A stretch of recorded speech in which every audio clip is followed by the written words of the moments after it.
সেইদিনা গৰম বন্ধৰ শেষ দিন আছিল। মই আইতাৰ ঘৰত ফুৰিবলৈ গৈছিলোঁ। আইতাই মোক দেখি কাষলৈ মাতিলে।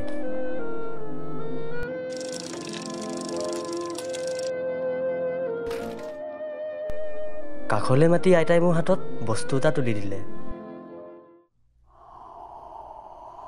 মই দেখি আচৰিত। অ', এইটো দেখোন সোণৰ পইচা। বাহ, এইটোৰে দেখোন মই কিমান বস্তু কিনিব পাৰিম। গাড়ী, মটৰ চাইকেল আৰু যে কিমান কি বাহ। কিন্তু এই পইচাটো থ'ম ক'ত? ভালদৰে থ'ব লাগিব। ভাবি পোৱা নাই। বৰ বিমূৰত পৰিলোঁ অ'। এইয়া পাই গ'লো। মজা বুদ্ধি। এই পইচাটো মই ইয়াতেই থৈ দিওঁ।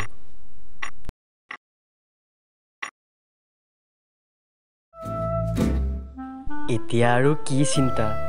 আৰামত থাকিম, খাম, শুম। কি জীৱন!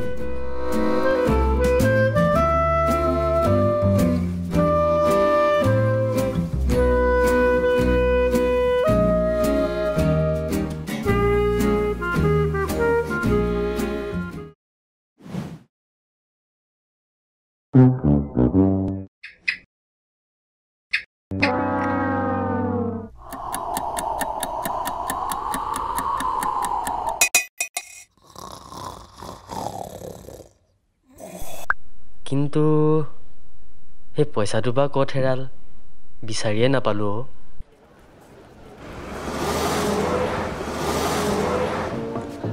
আগুলি বতাহে কপালে কলৰে পাত, আগুলি বতাহে কপালে কলৰে পাত, মন উৰণিয়া হেৰালে বাটৰে মন উৰণিয়া বাটৰে আগুলি বতাহ